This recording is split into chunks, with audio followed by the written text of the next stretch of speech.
There and taps his hands and you're just sitting there and you know, sit there and rock back and forth and they show him in a big old another murderer or whatever he is convicted. Up to this point of a case, not in handcuffs, not in shackles, one or the other or both, and in orange.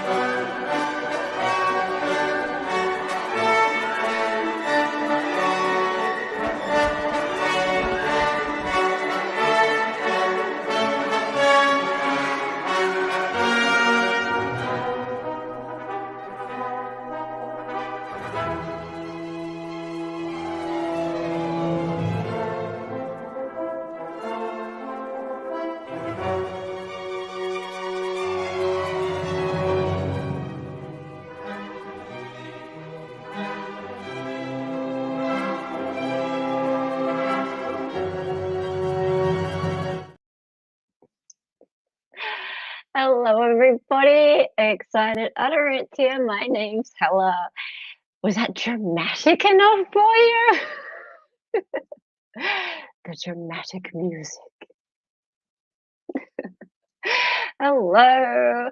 It is the Alibi stream. That does not mean that this is pre-recorded and I'm actually off doing bad things. I can respond to chat. See, check this out.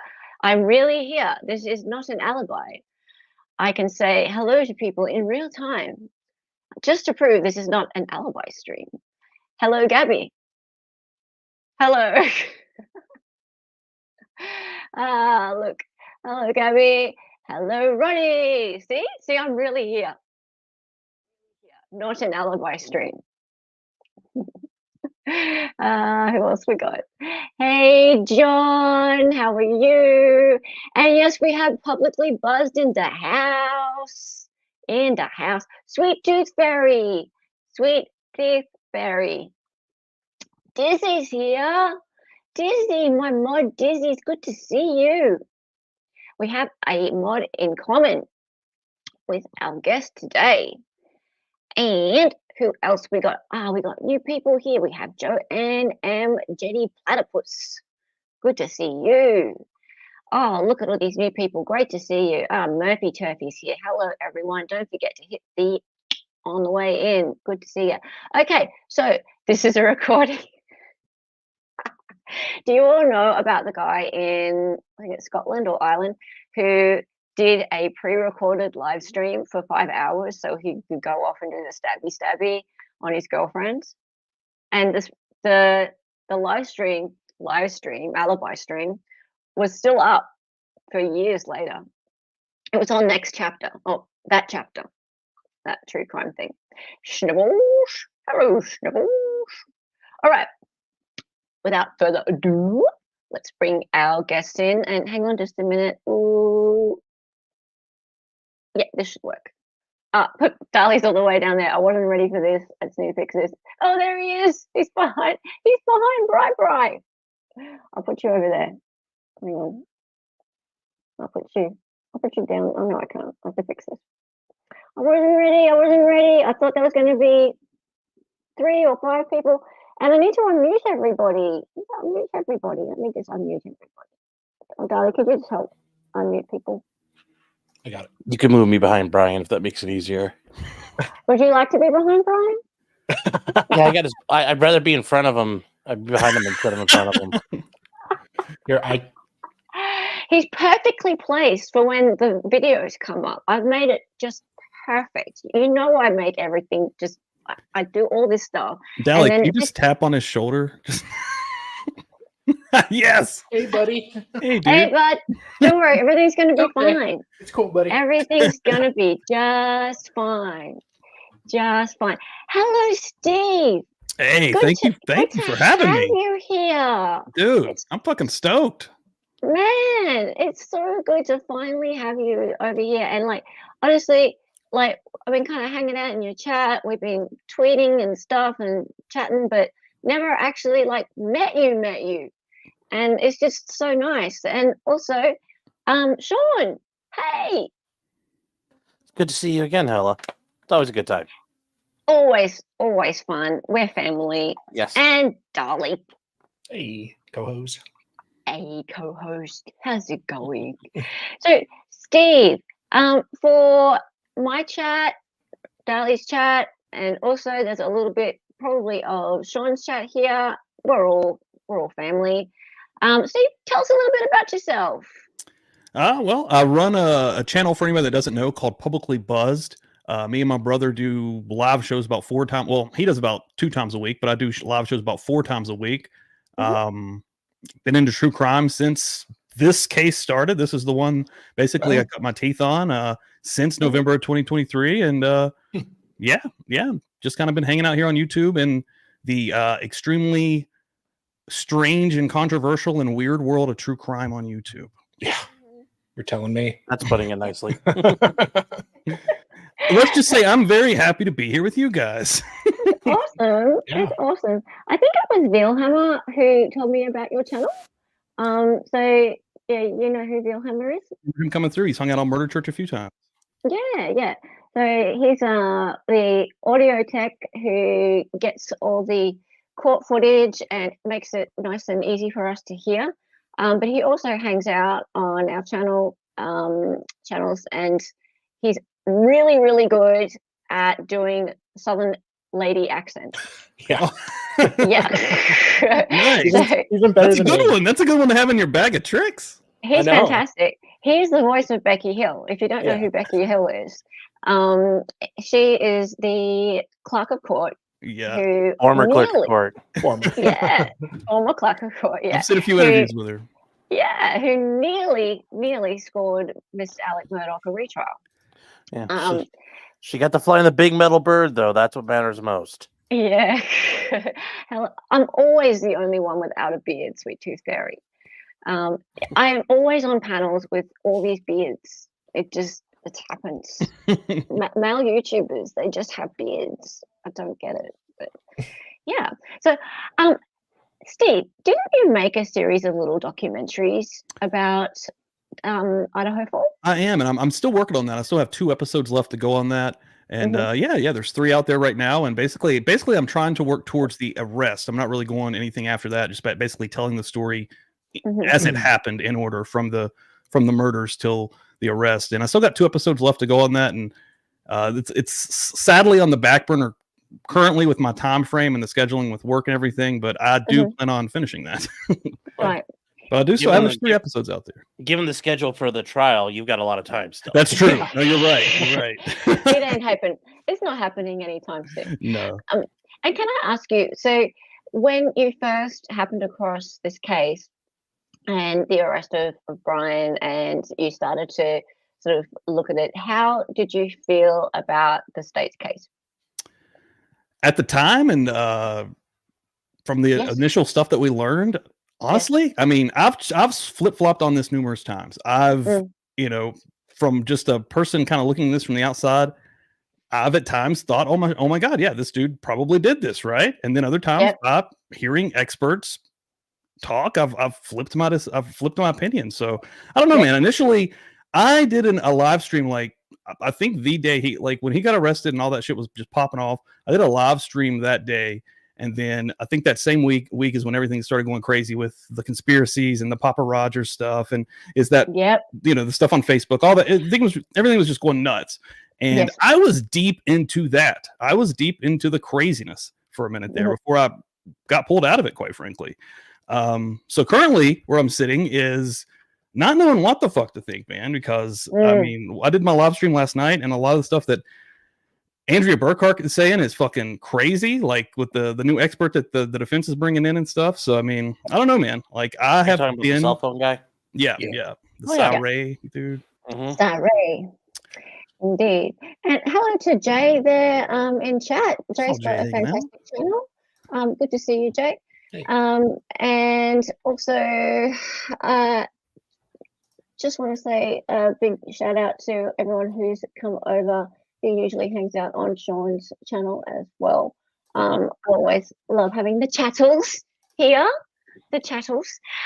So I just wanted to say basically the way I tend to sit on these things is regardless, I mean, unless the state comes forth with a ton of really, really obvious evidence straight from the outset, I lean really much in favor of the defendant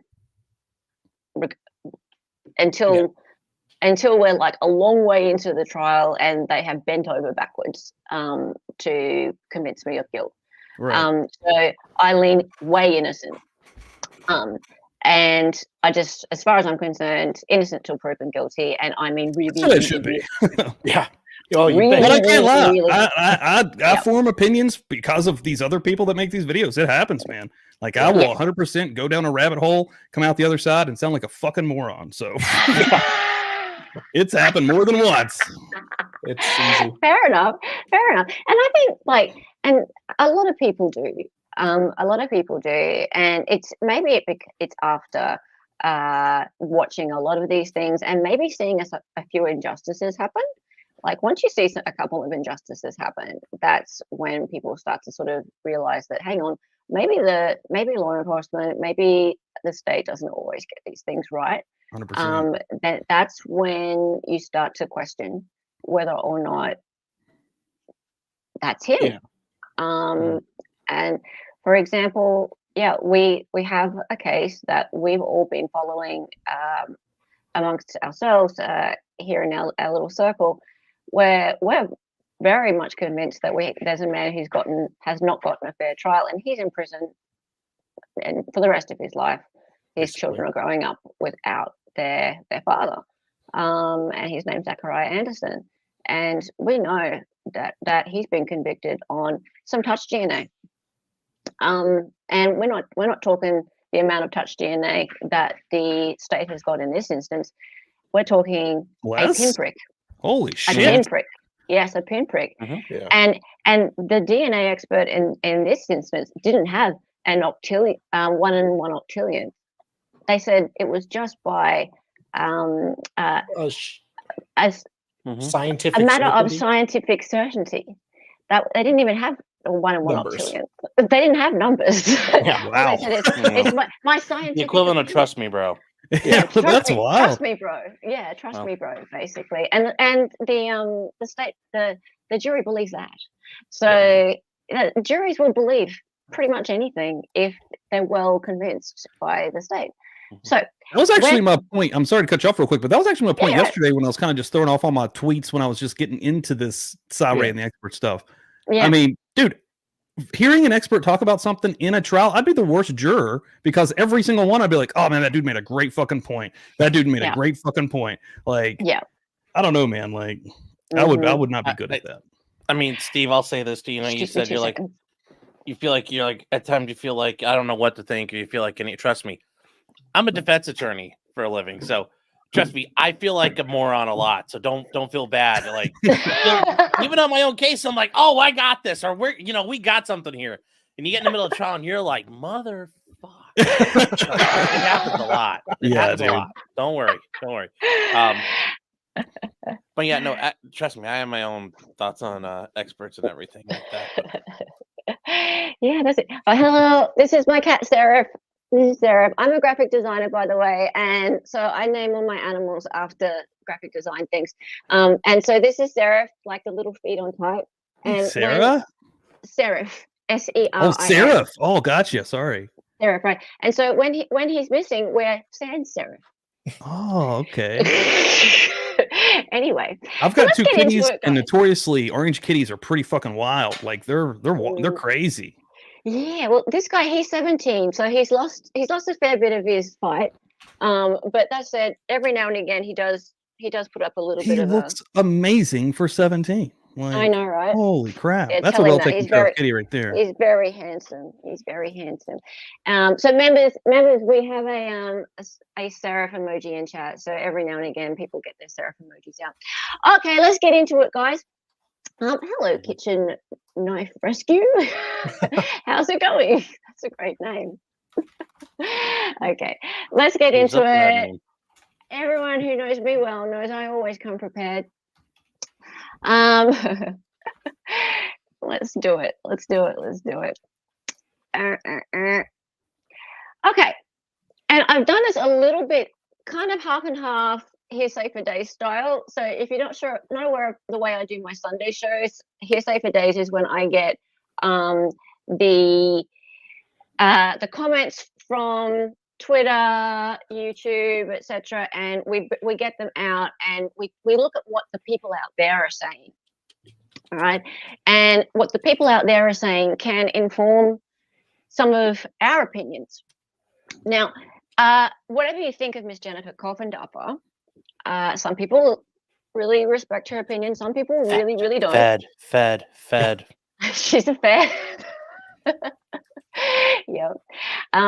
She's not my favorite person, but that said, she has a lot of reach. A lot of people really trust her words. That's what freaks everybody out, though, isn't it? Is it her actual numbers, her reach, and now she's trying to grow a YouTube channel, and then she's throwing out all this misinformation. Yeah, no, I actually understand. That's the thing. It's almost like what the feds do in real life. Yeah. My issue with her has always been, and you can see that I don't follow her. See how the little follow button is up there? I don't follow her, yet I see just about everything she says, right? But so because of the fact that she tweets about things that I'm interested in, and she has such a big reach, I don't need to follow her. I just see things that she says, right? So that's how much influence that she has. Darlie, would you like to read what she's got to say about this for a start? Going to be straightforward. Bryan Kohberger's alibi is a bunch of malarkey. Ooh, fancy. I feel bad for Mr. Goncalves, father of murdered Idaho student Kaylee Goncalves, and all the victim families for this slap in the face. I say slap in the face because there is no alibi, and yet Bryan and Ann chose to concoct this. That's pretty. Saying like that's a weird word, concoct. There. Yeah. Okay. No bias there. Yeah. That's and that's I get it. She. Yeah. When you're part of the state security apparatus, and that's what the FBI was. Like, let's not lie about its origins, becoming basically a blackmail organization all the way through the 60s. And then they tried to, make Dr. King, like MLK, look like a bad guy. Then they did COINTELPRO and undermine the anti-war movements. And then they created like a bunch of, like terrorist organizations and groups that kind of got a little out of hand. Google PACON. Thankfully, they don't do that anymore. Yeah, and then they don't go out now and foil terror plots that they orchestrate themselves. They never do any of that, or lie on FISA warrants. Spoken like a criminal defense lawyer. Just saying the what? Hey, Laura. What will they say about the time his phone was off? Oh my God, his phone was off. What? Oh my God, his phone. Hey, wait. Zach's phone was off too. Right, no, just letting you know. Actually on, but it didn't move. It was on, but it wasn't connected to the network. We'll come back to that later. Yeah. There are so many parallels with Zach's case. Let's keep going. I do love the fact that when you're saying I didn't do it is a slap in the face to the victims of crime. I didn't do it. How dare you? How dare you say not guilty? Yes. That was pretty wild. Not guilty. How dare. Hey, David, how's it going? Hey. Oh, sorry. Hello, God. Sorry. We have to say hello to God. If you're federale, I apologize in advance. No. Or someone you may care is one. I apologize. What program did their expert use? What about BK's car? Ooh, Burger King's car. Seen on video. There is a lot of money and notoriety at stake for this expert and myself. For me, I trust the cast agents who work these cases day in and day out and who have devoted their careers to analyzing cellular phone data. Yes. Because those guys never get it wrong. No, like the guy in the Murdaugh trial, he spent an afternoon tossing the phone around in his office. Oh, yeah. There's that, and it's also not like we've experienced like rashes of crime lab scandals throughout the United States in the past 25 years through about half of America at this rate now, including in Colorado, where like that one recently 3,000 murders might be kind of like up in the air because somebody's like, yeah, look, sure, it's bad guy. Yeah, they don't. You heard about that, Steve? No. Oh, one of like the state of Idaho's Colorado's crime lab. Their lady, she was like the DNA guru. Yeah, it turns out she like fucking lied for like 20 years straight. Oh my god, dude, that's insane. But it's not there. Idaho, Colorado, West Virginia. That's happened. In Massachusetts, there was an entire thing where a lady was stealing drugs and faking drug tests. I mean, these things happen all the time. It's like, you know, we find out like, wait, you mean cops have lied and they've hidden evidence on people? Dude, the creepiest videos ever that freak me the fuck out is the ones where it's actually been seen and you see on their body cam them putting something in a car. Yeah. What the fuck, dude? That's like your heart just sinks seeing that. Like, yeah. And then people's lives are completely ruined. They lose their jobs. Their families turn on. Yeah. Like, and now here, well, the cops, why would they do? Well, they're the good guys. You know, like, there's not a lot of stake. It's, you know, the experts, the prosecutor's going to bring in, oh, no, they're just God's people. You know, they're good boys. No. In Australia, we say, to that. They don't get paid to have an opinion. It's part of their life's work and day-to-day workload. They get paid to have results, and if they don't catch bad guys, they're not doing that job very long. Sorry, what did we get to? A dog catcher isn't catching dogs. He doesn't stay a dog catcher. Okay. Malarkey. And then she's gone, like, this is so passive aggressive. So, yeah, the meaning of the word malarkey, meaningless talk. And the thing about Jennifer Coffindaffer, and she always includes some sort of artwork or picture of the victims because she's the good guy, right? And that shows that she's feeling and she wants to evoke some sympathy from her followers, right? So of course she's putting the victims first. So believe her. Who's here? Is David? Well, I should reply to her with the Turbo Ginsu commercial instead. Hello. Hang on. Hello. Hang on. I told you I needed to adjust the layout. I think Steve heard me. He was the only one. Okay. Hang on a minute, David. I'm doing it. Oh, Salvador's fixing it. Okay, that's fine. Salvador's going to fix it. Oh, good. Hey, how are you? I'm good. That just made my day. Salvador popping in. Leaving again. Don't bite me. Don't remove the guest. He just fixed it. Don't remove the guest, people. No, sorry, I'm removing myself. I was removing myself. Okay, that's fine. Sorry, I didn't mean to remove you. Sorry, Steve. No, guys. It's a madhouse around here. Okay, I've got lawyers just jumping in and out, and like then I got. Well, you mentioned a particular so-called FBI agent, former FBI agent. Although we haven't seen the receipts yet. I just tweeted back at her on a stupid post she had. Oh, did you? What did you say? Well, no, because she had a video of pro-Palestinian protesters being shoved by the police. But her question was, is this freedom of speech or is this supporting terrorism? And I said, it's both.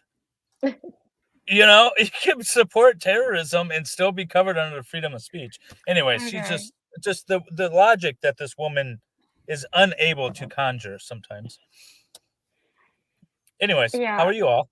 Hey, I'm Sean. good, David. Well. David, how are you? Nice to meet you, David. Nice to meet you. I just subscribed to your channel. Oh, thanks, man. Appreciate it.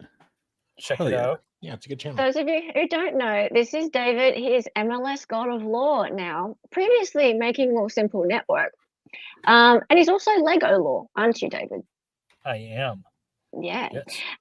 And David is actually the reason I started streaming. He gave me the, what do you call it? The inspiration. Inspiration to start streaming. David is a attorney working out of Michigan. Yeah. Yep. And absolutely fantastic guy. Everyone goes up to David. I just subbed up also. Hell yeah. Yep. Got just starting a new channel actually. So, and considering you've only just started about 2 weeks ago, doing extremely well. Playing a lot of my old trials and stuff. Although I have a couple of new streams in the works. So Nice. yeah, absolutely. So, yeah, thank you for joining and hang out for as long as you want. Alrighty, let's keep going, shall we? Alrighty, so that was a sentiment that was echoed by Court TV. So here's the thing, right? And what I was getting at by putting Jennifer's tweet up there is not just to make fun of Jennifer. What I'm doing here is I'm showing that this alibi was being mocked and is still being mocked by the mainstream, right? So here's Court TV. You can't get much more mainstream than Court TV. Court TV's wild, man. Yeah. They did some wild shit, dude. They're basically like glorified YouTubers now. Like, it's pretty crazy. Yeah, exactly. Like it used to be on actual television, right? Yeah. Court TV. And the was shitty actually, YouTubers, like, yeah. not good ones. Like, exactly. So I wanted to show you the way. We have some more insight, my friends, into where Kohberger claims he was the night of the murders, as his defense team has filed their notice of alibi late last night, claiming that, quote, Mr. Kohberger was out driving in the early morning hours of November 13th, 2022. They go on to claim that cell phone data will show that Bryan Kohberger's mobile device was south of Pullman, Washington, and west of Moscow, Idaho on November 13th, 2022, and did not travel east in the early morning hours of November 13th, and thus could not be the vehicle captured on video along the Moscow-Pullman highway near Floyd's cannabis shop. And perhaps the most important thing about this, they say he was out gazing at the stars. That's right. They say he was stargazing, that he likes to go look at the moon and the stars at night. And that's what he happened to be doing the night that these 4 homicides were committed. What do you think about that, my friends? I've got 2 great guests I want to bring in right now to talk about this. They are practicing criminal defense attorneys. Okay. I have 2 things to say. Yeah. First of all, when I was like 19, 18, I used to hop in my truck at like 10 o'clock at night. And I would just drive. Yeah. And sometimes I'd be like, you know what? I've driven this road. I want to know where this road ends. And I would just take it until I could figure out where it ended. And the other thing I wanted to say, but I got to go deal with a cat that apparently has wandered outside. Oh, my God. I'll be right back, guys. Sorry. Okay, bye. Steve, how do you react to that? Okay, we can see your car. Got a nice view. How do you react to that? I'm not gonna lie. I had to get up and let my dog out. No, that's fine. No, that's I'm fine. sorry. I'm going to play this last bit. Yeah, let me get that. Hours at night, and that's what he happened to be doing the night that these 4 gazing at the near Floyd's cannabis shop. And perhaps the most important thing about this, they say he was out gazing at the stars. That's right. They say he was stargazing, that he likes to go look at the moon and the stars at night. And that's what he happened to be doing the night that these 4 homicides were committed. What do you think about that, my friends? I've got 2 great guests I'm going to bring in right now. I mean, it's interesting, right? I mean, we've waited a long time for this, you know? I mean, what's interesting that I've found, and that wasn't in what she said right there, it's actually from what's actually written, was that they have pictures, apparently, from times before that he went out and was, you know, quote unquote, stargazing of pictures of the sky or the night sky. And they'll be able to track his phone movements as well. Right. Yeah. So there should be, if that is true, you know, and that's his alibi, there should be able to have like a pattern of him doing that throughout. And there's still, and this is one thing, and Steve, I know you've listened to Andrew, you mentioned Andrew Burkhart. I talked with her a bunch about this too. Yeah. The biggest thing of like because I think they're going to get felted. They are going to get goose egged on this. When it turns out it's not Bryan Kohberger, and just the mold. Like, as much as I feel bad for the family, everybody on this having to mold and seethe and cope so hard. You think they're living in the capital of Denmark? Is they have not found one drop of any of these bodies anywhere else. And the biggest thing, sorry, I mean, one of the biggest things that I had a problem with was the timing. Sean, did you go over the timing? Yeah. I mean, because he came in there, and if this is, I mean, the idea is either he's done this before, or he just had a really good rookie debut, stabbed all these people to death, and got out in Perfectly time. clean. But in this 14 is where, minutes, he had to get a quarter mile away from the home, park, dodge the Uber driver or whatever the food timing's guy, insane. stabby, all those people, clean up without a trace of anything being trailed out the front door, get into his car and drive a quarter mile back down the road in 14 minutes. And without stabbing himself. Well, that too, but and Steve, because I covered this is a case, because I stream trials when I get some time. When you get some time. Well, sometimes I do, sometimes I don't have time, and we have to watch them later. But I did this case. It was a case in Connecticut. Is lady named Michelle Trakunis and Fotis Doulos. I don't know if you ever heard of it. I remember that. Yeah. Well, she just went to trial. She just had her trial for like 30 freaking days. It was horrible. It went for a long time. I didn't keep up with it, but I remember. I think Jay was covering. Yeah. Yeah. So when they got to the end of it, when they got to like the good parts, the inside of that truck when they hit it with the luminol was like insane. Yeah. And but he got the car detailed, and it still lit up like a Christmas tree. Oh, Bryan Kohberger's car. Bryan Kohberger's car. Nothing in it. Nothing on him. And here's the thing: I've never had clients that I've had some clients who allegedly have done murder, but I've had clients who have tried to tickle someone's spleen with very sharp instruments and done really brutal violent attacks on people. They always miss something. You always miss something somewhere. One thing that Dolly said a second ago too, he didn't cut himself, right? Like in that frantic moment of fighting two people in one room and downstairs two other people. I mean, just the trial that I'm doing right now, the Joel guy trial. He fucked himself all to hell. Fucked his hands up about killing his parents. Like that's a pretty big point there, Dolly. Like it's very, very rare to not cut yourself in some kind of frenzied attack like that. And then all the blood that there is non-existent through. And when the car in his apartment, and from what that house, like they had to, and when they do this, and I'm not sure if you're aware, like crime scenes like this, even though that house has been gutted, they probably cut out almost walls. All the flooring in that house is in the crime lab. When we have trial, there's gonna be basically propped up on big easels. Like square feet of just blood-soaked carpet, blood-soaked drywall. Because I guarantee you that place looked like a paint bomb went off inside of it. Four people just getting brutally murdered like that. Yeah. Now, I will say the one thing that's still really bad for Bryan Kohberger is that his DNA is there. And, that's still, that is like one of the biggest things. But, there's touch DNA, there's transfer DNA, there's a million different things. What? Yeah, there's a ton of different ways that his DNA can get there. I understand, DNA, but I interviewed this expert, DNA expert, for part of my Zachariah Anderson documentary.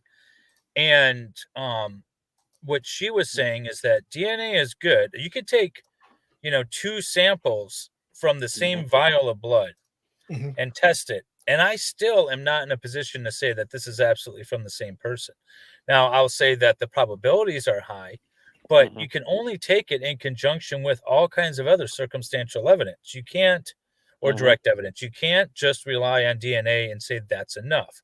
It scientifically cannot be enough. Yeah. So, because it's always only two within, they're saying it's, you might get one in a Google, which is technically a real number. Yes. Well, but the other thing is that you can never tell. I mean, so she's talking about it from taking 2 samples from the same vial, but that's not reality. Reality is we're swabbing all kinds of stuff. There's mixed DNA. We don't even know how the DNA got there. We can't say when it got there, how it got there.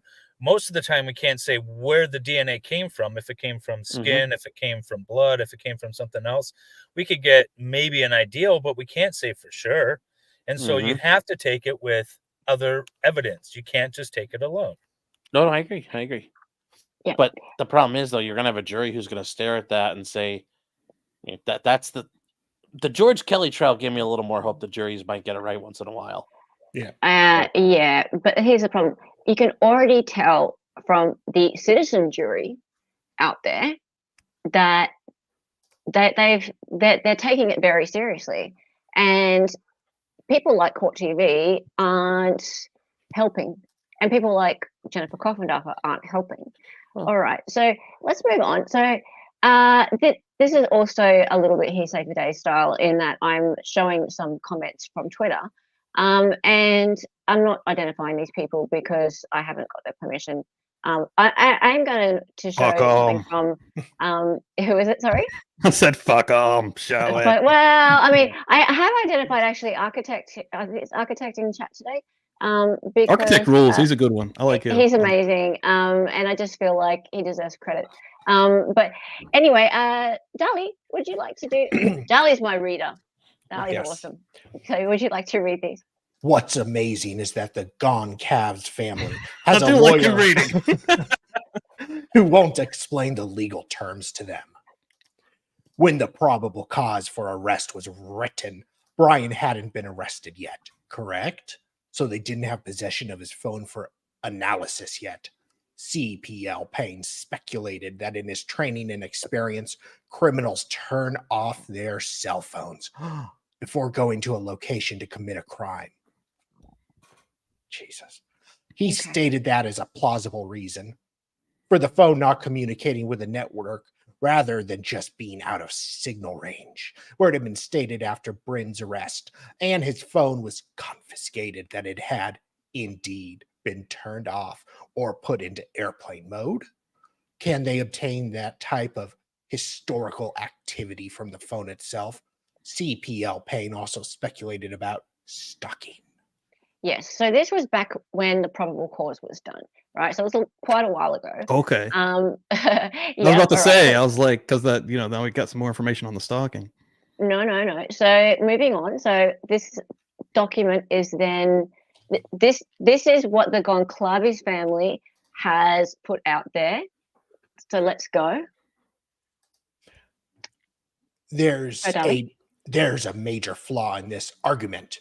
Goncalves family said, according to police records, Kohberger's phone was turned off in the crucial hours before and after the killings. The alibi is in direct conflict with the arrest affidavit, the family said, which states that Kohberger's phone was turned off between 2:47 a.m. and 4:48 a.m. Investigators believe the killings took place between 4:15 and 4:30 that morning. What is this, a news article? It's the alibi. The defendant's claim is directly in contradiction to the affidavit the policeman said. Like, no fucking way. Like, you don't go in the alibi being like, yeah, he did it. So if the Don, I got to jump real quick, but I had a question for you, if you wouldn't mind. Excited. Yes, go. My biggest concern with the defense is that they had an alibi defense deadline way back in like last year, this time last year. And there basically was, he wasn't there. That was his defense. He was out driving around.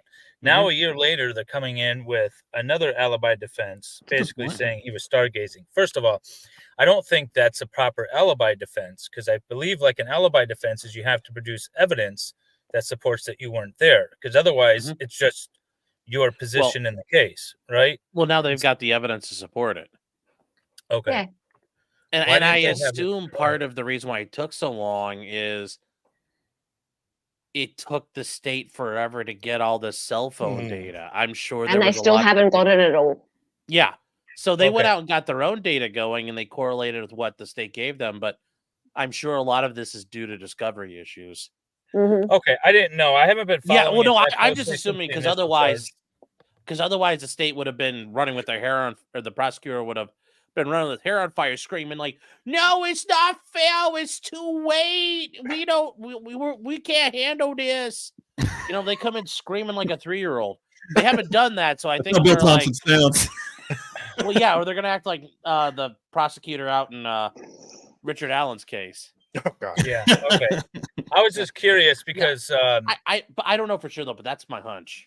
yeah, I haven't really dove deep into this case since last year, so Yeah, just seemed odd in the sense if there was discovery issues. So. I'd kind of forgotten about that because you're absolutely right. There was a moment, and it's been a while, even before the beginning of this year. They had a deadline, I thought, and then they Yeah. and I at wanna the say it time was his alibi was just driving around. Yeah, and I'm like, that's not an alibi. You can't. Your affirmative statement that I wasn't there is not an alibi, right? So I was confused with that to begin with, and I didn't realize that there was new evidence that was being presented now. So that's something interesting as well. Are they So doing it is in line with their alibi. They just didn't have anything to show where he was driving. They just said he was driving. Now they have proof. And it's pretty hard to, like, 7 weeks after, like, you were driving around, to know where you were driving. That's yeah, true. it's just, I don't know. It's just a weird alibi defense, because typically your alibi defense would be, here's some sort of tangible evidence or a witness statement or something other than the defendant's own statement that I wasn't there, it wasn't me, would constitute an alibi witness. Because I remember making fun of that pretty thoroughly once it was just him driving around. I was like, well, yeah, I was like, that's not a fucking alibi. It's not an alibi. Well, I mean, it's a terrible alibi. It's such a shame for him that that's his alibi. But that's a good point. If that's his real alibi, that's a fucking shame, because that's all he's actually got. I was out driving around by myself. Who's going to prove it? I was a loner. Exactly. Well, part of this was their defense. Dave, do you need to go? They're preserving it. Sorry, Dave, do you need to go? Yeah, I do. I need to jump off. Sorry, guys. Okay. Hey, nice to meet you, Dave. Nice to meet you, Steve. Sean, take care. Dolly. Pleasure, David. I see you. Thank you, David. Everyone in chat. Listen, guys. I just think they had to introduce it, and I would make the argument if I were them. We've already put you on notice. We already said we weren't there. We were out doing stuff. Okay. Well, now that because you sandbagged us and not given us everything, it took us a year to say what we were doing. And if you can disprove it, so that, we need time to disprove it. Well, you got time. Start working on it. And yeah, go for it, state. Knock yourself out.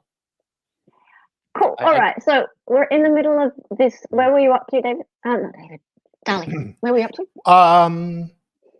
to? Where has it been confirmed post-arrest that the phone was turned off or put into airplane mode between 2:47 a.m. and 4:48 a.m.? Okay, so keep going. There's more. Wait. You've already read that bit? November 13/2022 between 3 a.m. and 5 a.m. after determining that Kohberger was associated to both the 2015 white Elantra and the 8458 phone. Investigators reviewed these search warrant returns.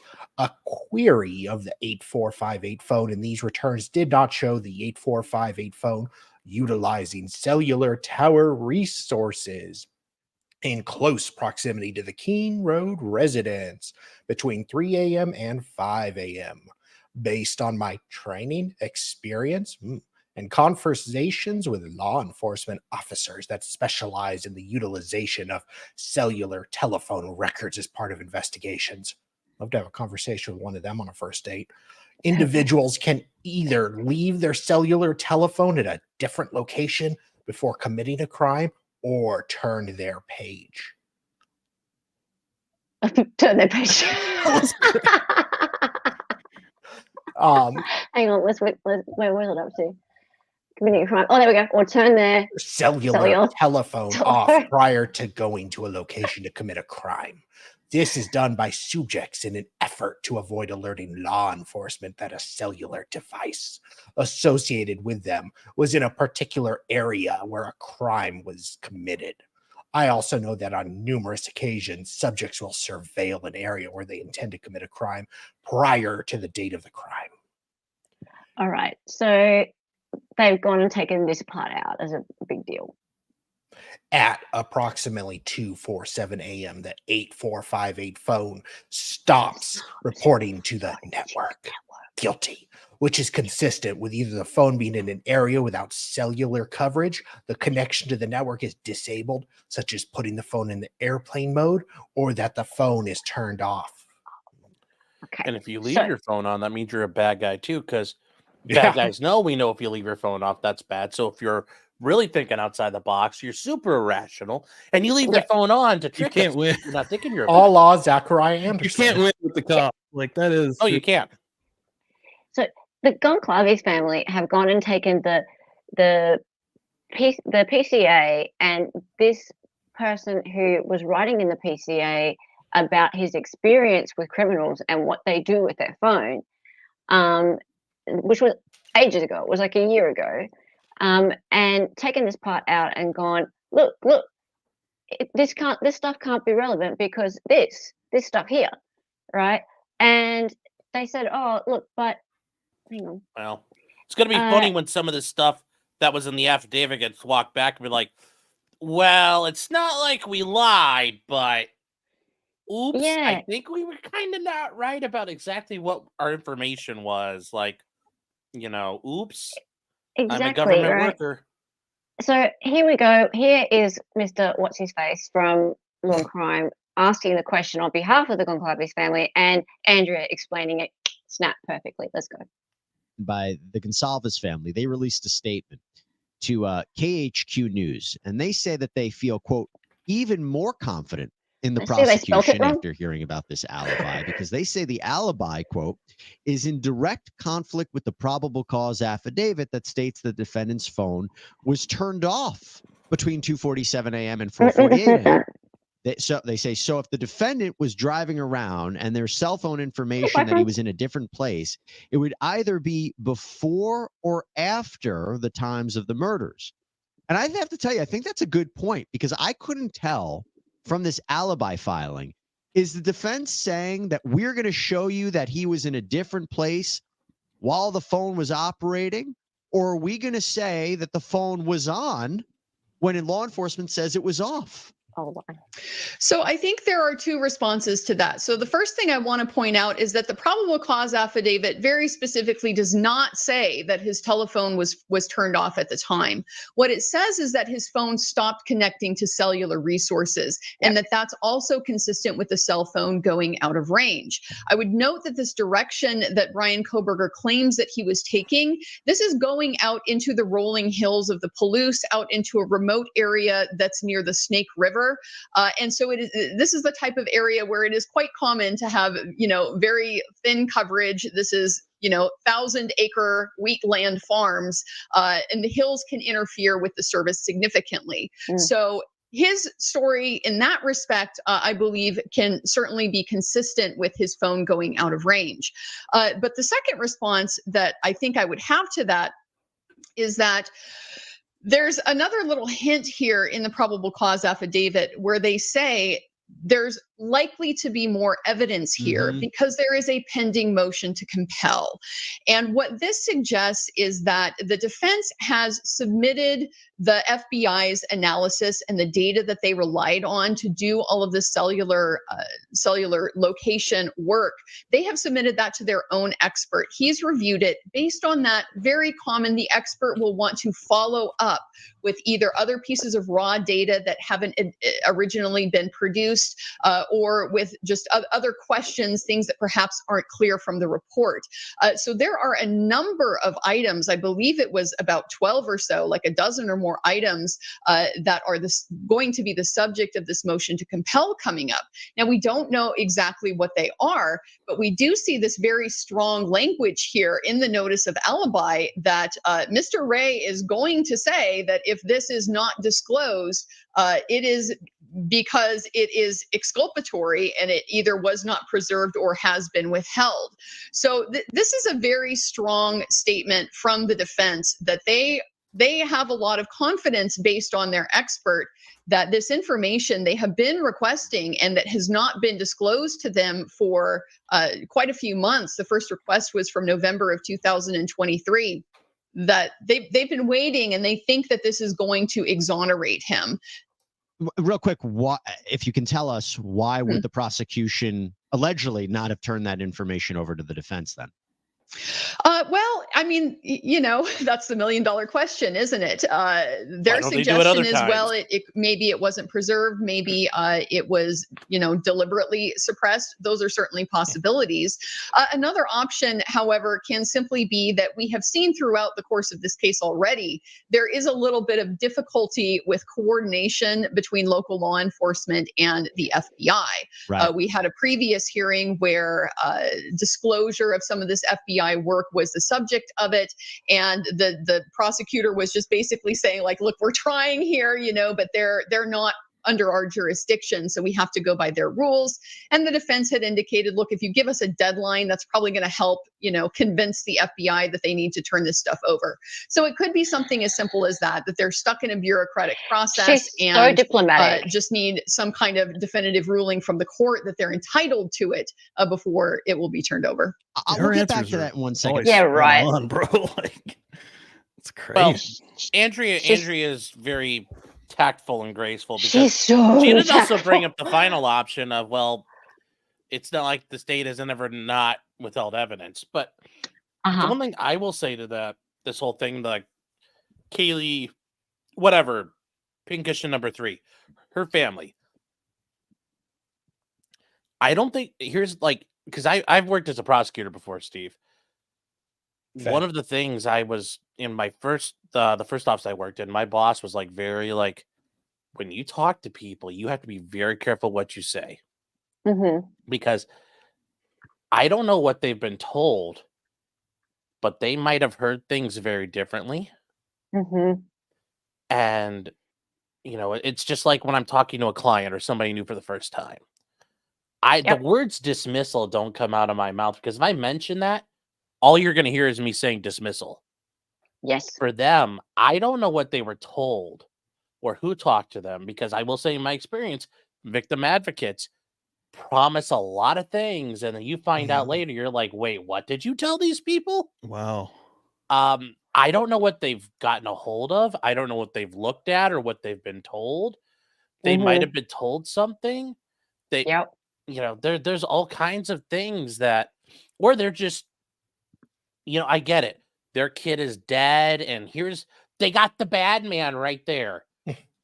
So they're, job's over. Let's just, run out the clock and, electrocute him. That's another issue too. That look, this is not a done deal. No. This is, the gun just went off and we started the marathon. Yeah. We got 26 miles to go. That's a super good point. Especially with this one, man. Yeah, and that I'm concerned because either they were told something and they completely misunderstood it. Now, ideally, they have an attorney representing them, and hopefully that attorney's managing them. But at the same time, if you're, part of that is you're the attorney who's representing the family of a murder victim, you can't be like, well, guys, I think the defense has a good point. Because guess what? You're not going to have their jobs longer. You're not going to be the attorney for the victim's family very long. So have you seen their attorney? No, I haven't. I'm just saying, I think there's a lot for these families that they maybe misread things, or or they could have just had a dumbass prosecutor promise them the moon and the stars. Yeah, maybe. I don't know. But that's where I'm just kind of going. Yeah. I don't rate their attorney. With the demeanor of Bill Thompson, the prosecutor, I could actually see that. Yeah, because he gets very angry in these in the pretrial stuff. So he seems emotional about it. He's very emotional. Yeah, which is not that's good. True. I mean. That's true. So I think, obviously, Andrea Berger explains everything very well, and she's extremely diplomatic. But yes, I wish I could very clearly explained that no, that no one ever said the phone was turned off. And also, just the way she put that blew my mind instantly when I was watching. I was like, that's that's right. I mean, that is true. Like, no one ever said that, dude. And also, it's also very clear that if he was driving out in that area, and they still need to have the data provided to show that. But if he was driving out in that area, it's mountainous, and that could potentially explain it. Anyway, let's keep going. She also makes good points because I think I don't know if she lives in that area or is from that area, but she knows the area and has mentioned how, she's lost service in driving through these out there. She's a public defender. Yeah. So, I mean, she has like firsthand experience with losing service. So that's another interesting part of it. Yep. All right. So let's see what's being said about this motion to compel, the tech being used by Mr. Ray, and what the defense hopes it might prove. Okay, so Architect. Hello, Architect, if you're here. Yeah, that guy's awesome, man. He's a good one. Architect. Okay, so Dali, would you like to read this? Hope this clears up a little confusion about the most recent filing regarding Alibi. The truth is, the defense is trying to find out, just like the rest of us. They have data that seemingly places Burger King in a different location that night. But if you read carefully, the filing is demanding the state to compel evidence. The FBI cast report in particular. The defense wants to know if the state knew the same information and withheld it from discovery, or if their data contradicts what the defense has. It's not exactly confirmation just yet. Can't have it your way. Apparently, that just caused more confusion. FBI cast uses Cellbrite. Celery Bright. Yes. ZX uses Trax, Sci-Ray's proprietary tech. DEF has no way of knowing what's contained in the FBI report without having it in their possession. They have Ray's report, which is based in part by using similar techniques as CAST. Therefore, Ray comes to a hypothesis as to what the FBI report should say. Yeah, okay. So there's been a lot of chat about whether or not this Trax software, any report from the Trax software would even be accepted. That's what I was digging into. Yeah, Steve, did you say that it's actually been ruled that it's not going to be accepted? Oh no, I don't know about this case. Yeah, I was just kind of we're far from I was just kind of thinking like some of the stuff I found, apparently it's been accepted over 100 times. So I mean the likelihood of it being accepted is probably going to happen, but there are a few times where people are pointing out. It hasn't been in some. Yeah, and I was looking at that last night. I believe there was one in Colorado and one in Michigan and maybe a few others.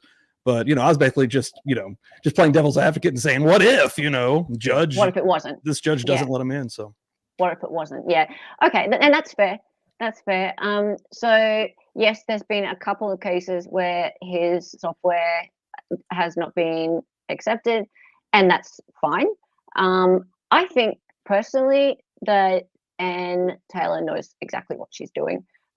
She wouldn't be putting forth a expert witness who's not going to be that he wouldn't be accepted, or that his tech wouldn't be accepted. Even if his tech weren't accepted, he has, I'm sure, plenty of ways of showing via other means where the phone was. But he needs his discovery. So that's my take on it. What do you think, Sean? You there? It's I mean, he's been in over 100 trials and 100 courts so far. I don't think it's going to be an issue. But it really comes down to how you present it. And I will say, yes, Bryan is very lucky. He's got a very good team out there. But when it hasn't been accepted, I chalk that probably up a lot more to the way the attorneys presented the information and what it was. More than because judges are willing to go. If you can present in a way that makes sense, they'll play ball with you. Yeah, because especially with the science stuff you're pointing out, like this is not much different than what the cops are using. So I assume that there was something happened outside of his control. I would assume. Yes, more than likely. Wow, KJ, thank you so much for gifting 5 memberships. That's so nice of you. Salty Dog was gifted a membership. Darcy, Kathy Trout, Carrie Mache. Oh, Carrie! And Vermillionaire was gifted a membership. That is so nice of you, KJ. I really appreciate that. And cool, welcome to all you new members. Make sure that you click through to the membership tab and to perks and hang out on our Discord. I have a Discord with Dali called Daliella, which is like a paradise. And we hang out in there and we have voice chats and all sorts of fun stuff. So make sure you avail yourself of that perk. It's an awesome perk. Yay! Thank you so much. All right. So this was where it was referred to at the last hearing. Remember, the last hearing was about 2 weeks ago. I think this was what at the 2 weeks ago one. It might have been 2 weeks ago. Let's have a look. I think he tries his very best, but I think he's hampered by the agencies and the information he gets from them. I can give you some examples. We asked for x-rays. We were told they don't exist. They're listed repeatedly in reports. We asked for them again.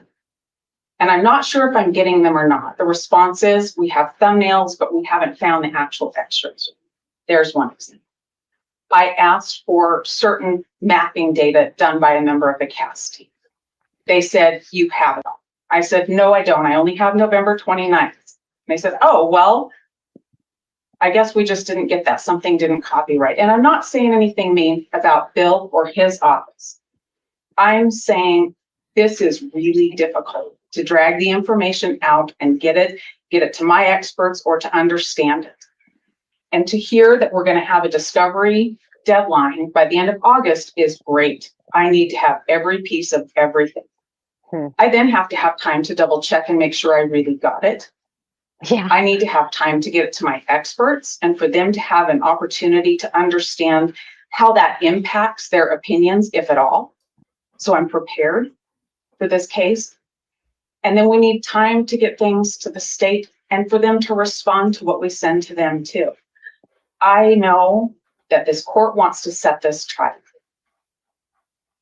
These kinds of cases don't happen in a year. They don't happen in 2 years. They take a long time. This case is challenged with the way discovery has come at us. I'll give you another example. I open up, I get them and I list them in my computer by date. At one point, I gave the court a printout of that so the court could see how I'm getting it. And when I look in a folder, it has subfolders. And I might get some reports from Moscow Police Department with an FBI report. And an FBI report might reference an email. It might reference a photograph. It might reference a screenshot of a picture or of a phone that they took when they interviewed somebody. That's not with it. So maybe a few months later, I get some photos that has these screenshots in. And now I have to try to figure out who gave that screenshot, whose phone did that come from, which officer did that interview, and get them matched up. God. You just want to, sorry, this is completely out of order, but you'd want to go stabbing.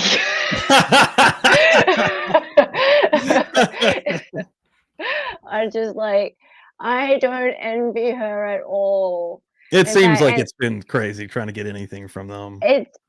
Obviously, but you see this so much in these cases where you see defense attorneys just get really frustrated, especially in these motions prior to trial, where they're trying to get stuff out of the state.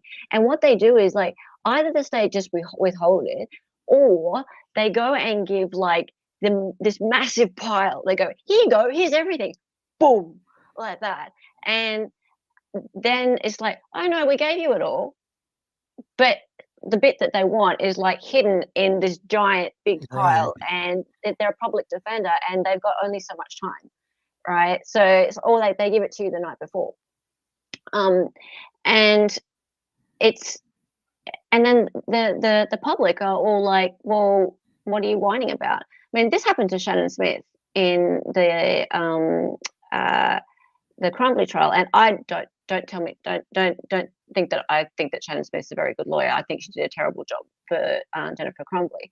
However, I did feel for her a little bit when she was talking about how the state gave her a giant pile of discovery I remember only a week before. I remember some of the things she said, and that was, I mean, yeah, I know everybody was like giving her hell, but I mean, it's in a weird spot.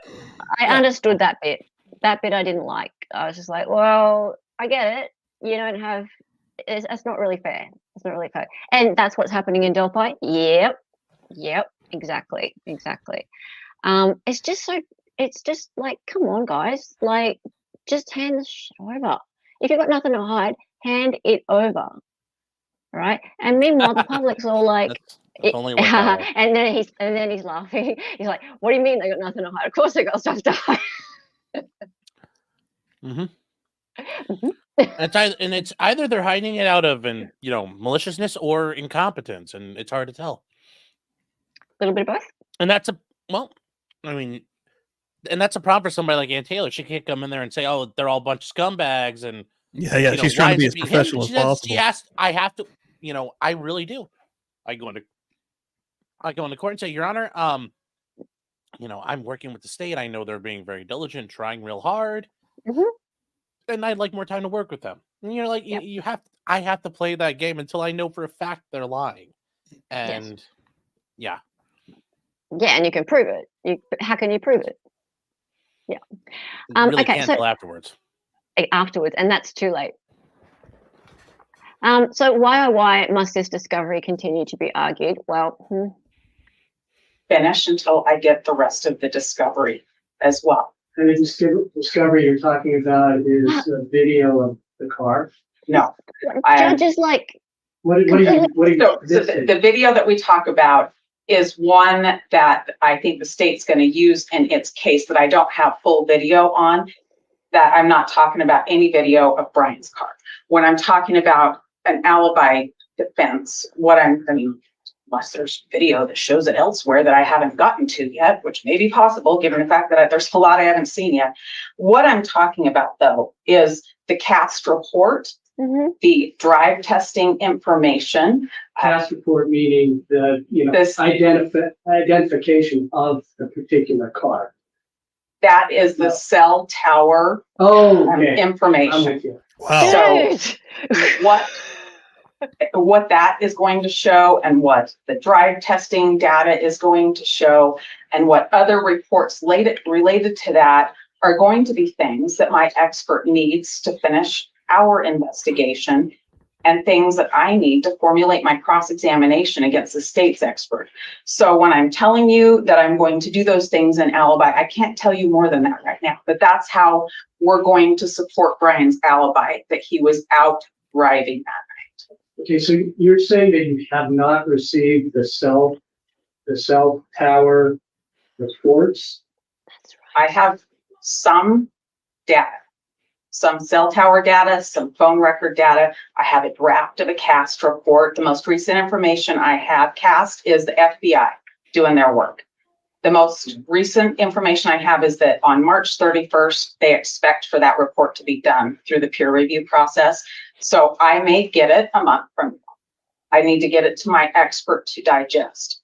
There's materials that support their report that I don't have full disclosure of. And the state's aware of it. I think they're working on it. And maybe they're on that drive that I'll pick up today, but I haven't had them yet. So you expect to get that in mid-March?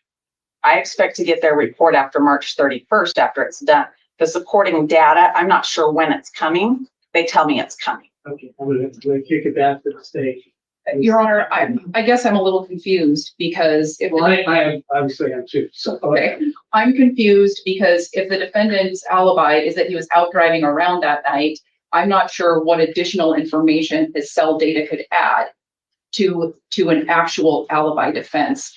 It seems like what the defense is asking for, and they're being completely upfront about it, and I appreciate that. But what they're asking to do is essentially double check all the discovery before disclosing their alibi, and that's not what the purpose of an alibi deadline is. In fact, it's quite the opposite. There is case law that describes that given the ease with which an individual could fabricate an alibi, and certainly that's not what the state is accusing the defendant of doing. I'm using language that is in case law, though. given the ease with which an individual can fabricate an alibi, that is a very legitimate deadline. It's a reasonable deadline. It's a reasonable demand of the litigation process. There is a reason why there is a 10-day deadline in the statute, and that is because the defendant is able to tell his counsel where he was that night. They can work together and formulate a defense, and they can disclose an alibi. That is the whole purpose of an alibi deadline. The state has complied with the discovery up to this point. We will continue to comply with discovery. We are disclosing everything that we have to the defense when we get it, unless there's some protective order issue.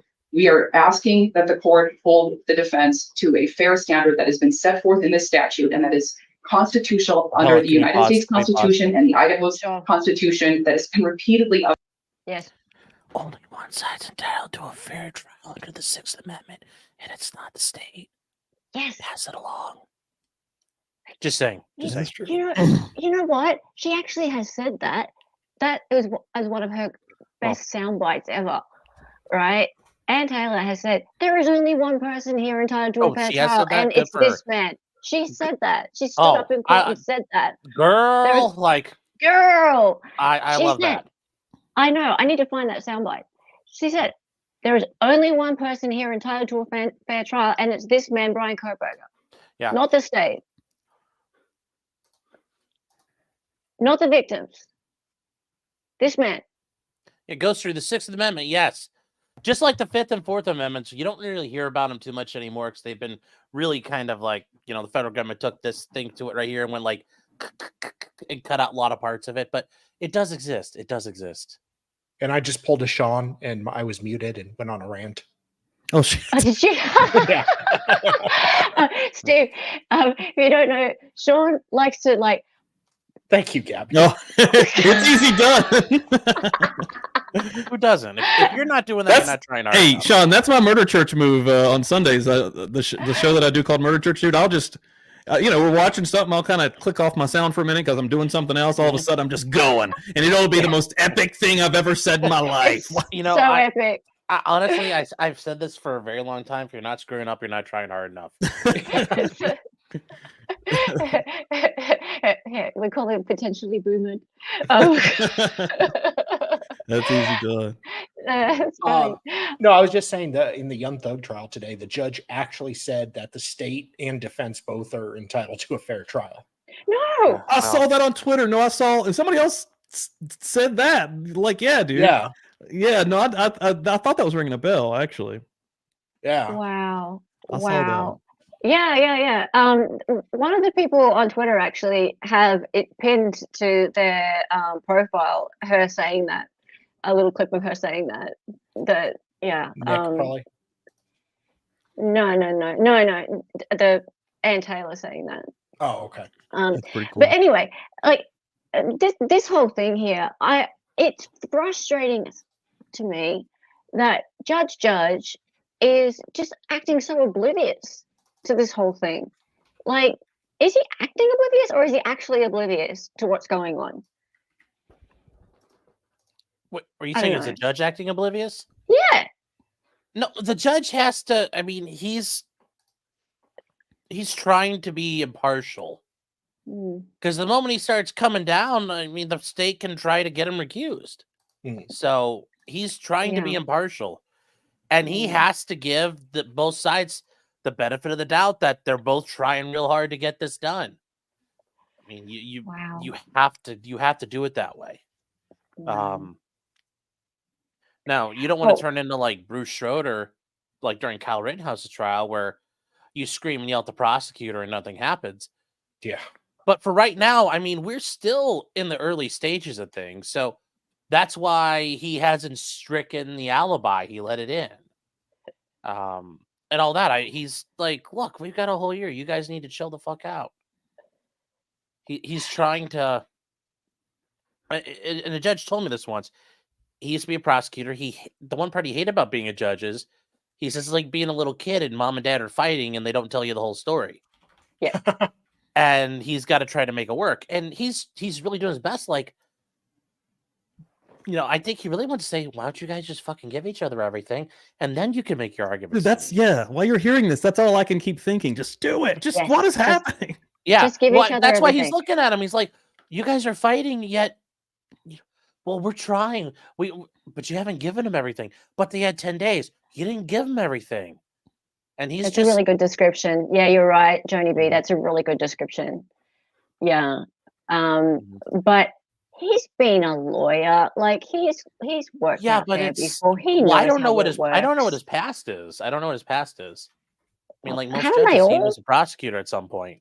Can we get Judge Borowski in here? Okay, Judge Borowski. Yeah. Yeah, you'd think he knows like what the games are that they play out there. Yeah, I don't know. Anyway, I just wanted to play this last bit. Information from FBI apparently by the end of March, and we can talk more about that later at the hearing on the motion for change of order.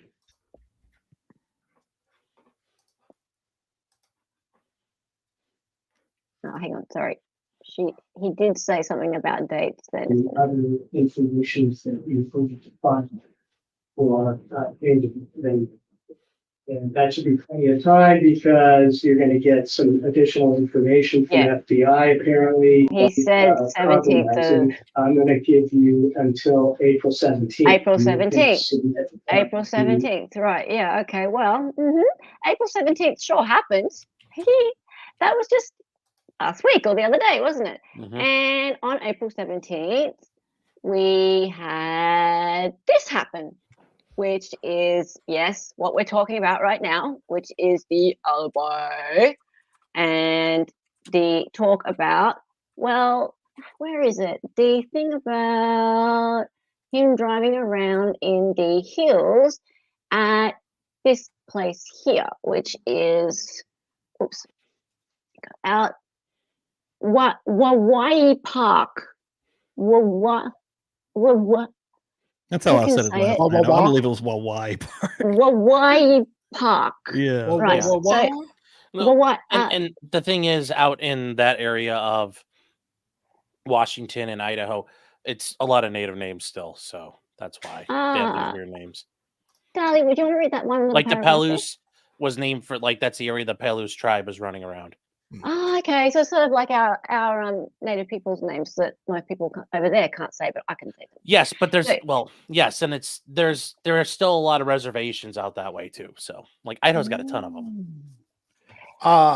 Mr. Kohberger was out driving in the early mornings of November 13, 2022, as he often did to hike and run and / or see the moon and stars. He drove through the area south of Pullman, Washington, west of Moscow, Idaho, including War Park. Yeah, cool. All right, so back to this.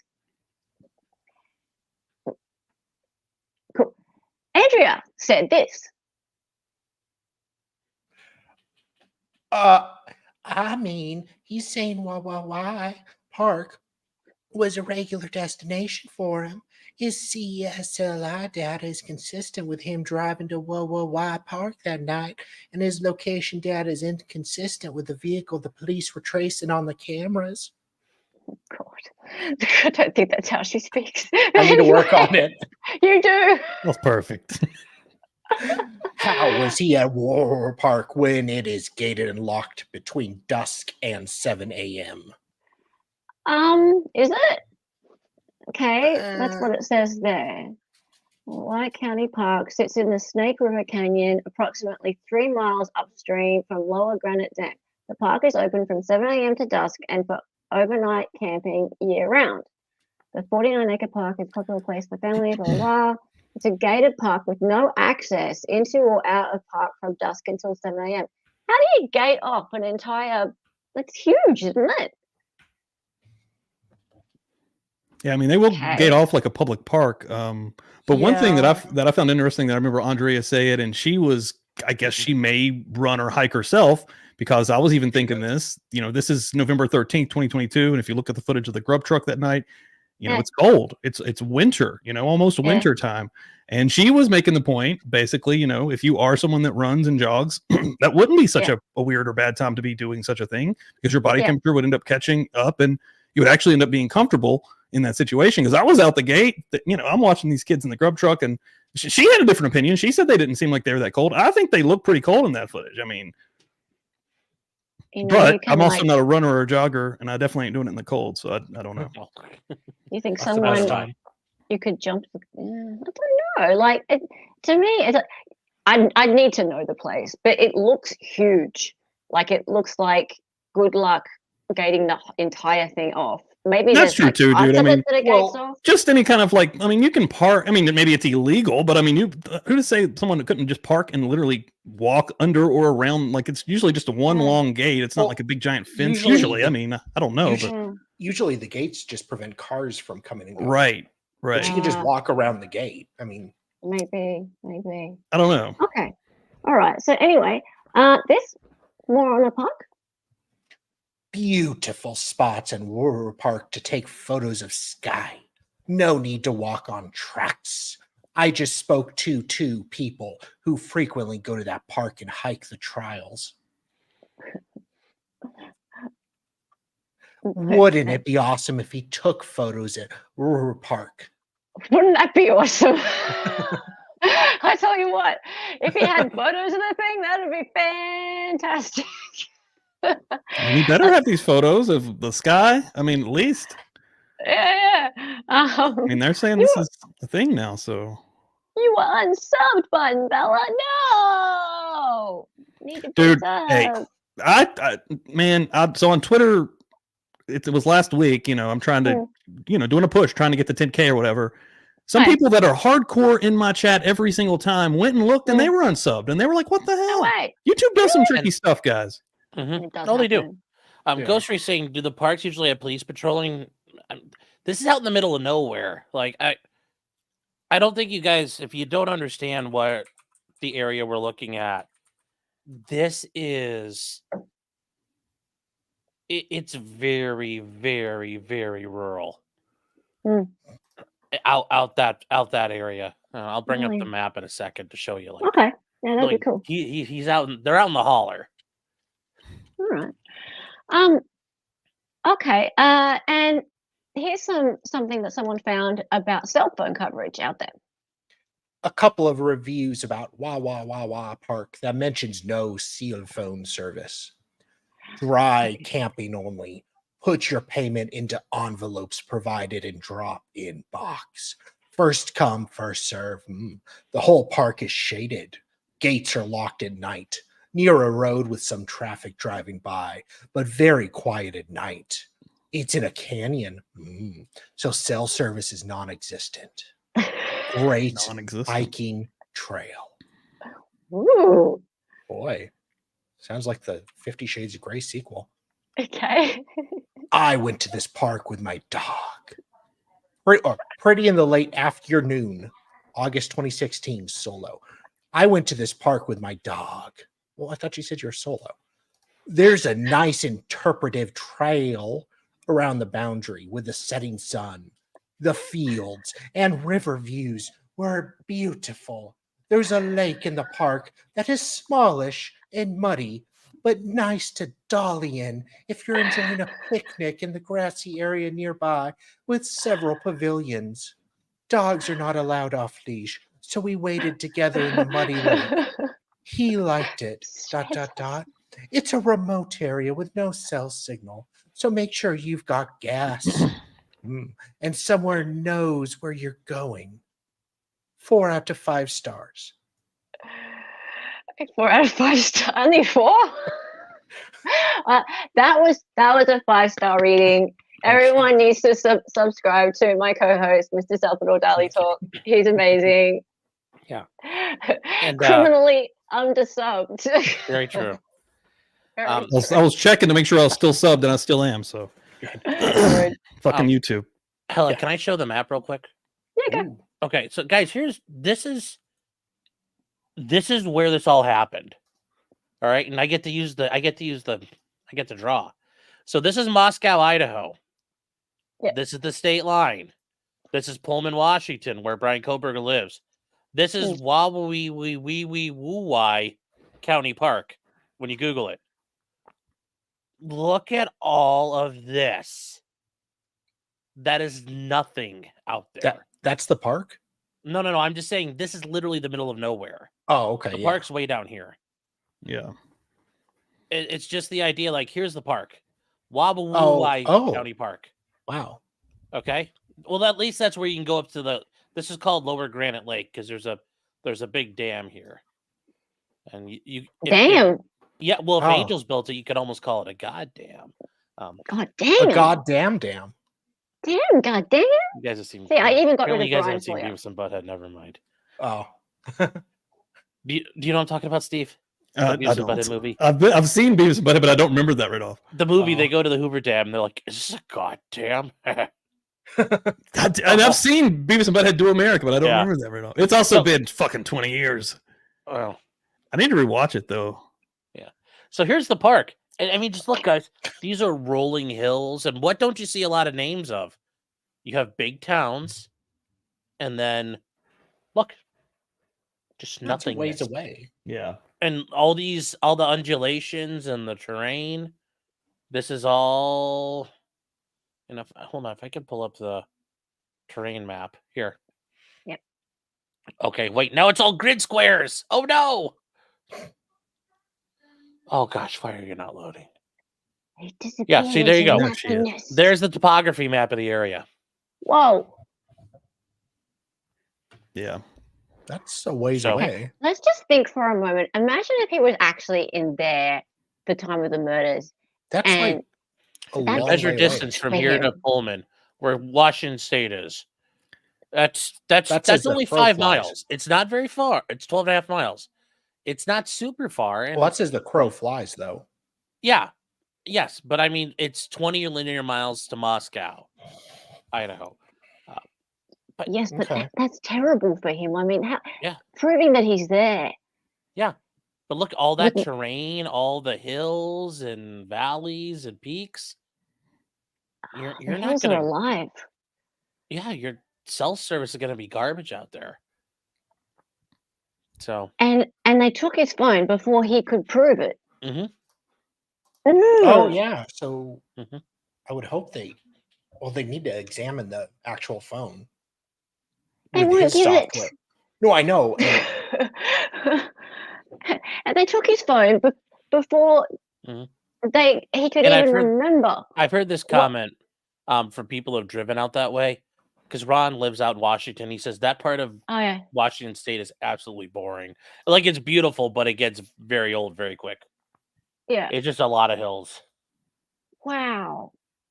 That's a crap place to be when you're being accused of like a quadruple homicide. Yeah. Yep. That is crazy, yeah. Jesus. Could be any so don't one go of us. on late night drives, apparently. It could even be that's heaps of things you can't do. And we're going to talk in a minute about stuff you can't touch as well. As the pterodactyl flies. That's my favorite dinosaur, pterodactyls. Anyway, let's keep going. Alrighty, moving on. Next thing. But none of this matters, right? Because DNA on murder weapon. Man, that is huge, though. I mean, sorry. Knife sheet. Yeah, Not right. murder Right weapon. on the button. There's no murder weapon. Let's get it right, people. There's no murder weapon. It's a sheet. Yep. Okay, because people keep saying, but what's on the murder weapon? Right? No. There's no murder weapon, people. All right. I know, Sean's muted. So, yes, the DNA was found on Mr. Stabby's house, where Mr. Stabby lives when you're not using him. But when it's time to use Mr. Stabby, there's no Bryan DNA on him. Now, I liked this dude, this forensic dude, until I saw this clip. Uh-oh. And now I don't like him anymore. I've seen a lot of his clips, and I've actually agreed with him and disagreed him on numerous things. I've decided he's got great hair. I trust him. I've decided he's a fool. He's friends with Nancy Grace, guys. Everything's fine. Oh, Jesus. Okay, and actually, well, he was on Nancy Grace, and he was the only one on Nancy Grace's panel that made any sense, and she was talking over him, so I thought it must have just been an error. I will say that, feelings aside, like I've seen tons of clips where he actually does make good sense. Like, you think he ever hooked up with Nancy Grace? Oh God. Oh God. But anyway, podcast is so big, sir. Now that I've seen this clip, I'm done with him. Okay, he's dead to me. All right, let's do this. Get this number in your mind: 5.37 octillion. That goes to his DNA profile. That means that the chances that it was somebody else are at that range. It's amazing, isn't it? Look what I have here. See? Oh, excuse me while I whip it out. Off the snap, Nancy. It came Hey, will off you do that again? of the snap. Yeah, do sure. that again, because that's exactly where the whip it out DNA was again? found. Yeah, and I don't think that he was necessarily, planning on this, but oh no, listen, I don't know if you could hear that, but this has got, and I'm fascinated by this. I have been since the case. Dude, this little ring right here where the snap actually actuates, it's a ridge, and so if you're actuating it with your thumb and you drag your thumb across it, anything can be collected in here. We think about touch DNA. If he's got sweat, I'm sorry, I'm just way too coming off immature. of his hand, it could be deposited there. Both are sources for DNA. One's richer than the other. Drag your thumb over it But, again. when you begin to think about these numbers, Nancy, and just to put it in perspective, I'm not a real fine math guy, but that's 27 zeros, Nancy. That's an amazing number. And so the reason I'm saying this is that I don't think they have anything else. And they can they parade don't have all anything of the else. experts up there that they want to. But the one thing you can't get away from at the end of the day, yeah, they don't have the knife, but they've got this sheath, and his DNA is on it. And that's a heck of a mountain for them to have to climb, relative to this. Okay. Yeah. He made a show out of that for sure. Definitely made a show out of that. But I mean, he's not fucking wrong though. Like, that's not going to be easy. Like, that's the hardest thing in court. That's going to be crazy for the jury. Like, I think for the jury, it's going to be hard, man. Like, and I've seen some wild touch DNA stuff since then. That is fucked. Like, I know that it can be that that could have got there numerous different ways. A handshake, whatever. But that's still huge, man. Like. But juries just are the average person's conditioned to think DNA. Right. There's DNA. He's guilty. Where's the rest of the DNA? I have to fight that. Like, admittedly, dude, you hear that and you're like, what? Like, there's DNA? But then you go a little bit deeper. Why is it only on that little piece? Why is it not on the rest of it? That's That's a good point. They never found the knife, right? Just the sheath. Right. And who's to say it was that knife? Like why? Like, there'd be kitchen knives and stuff getting around, and like there's DNA all over those. I think they were able to determine some of the wounds were made with a knife consistent to be of a K-bar profile. And this thing was found under a victim. That's still fucking huge with his DNA on it. When that is said out loud, that sticks, man. Like, is there any blood on it? No, or from him, or no, anyone. I've never heard that, but you almost have to imagine there has to be.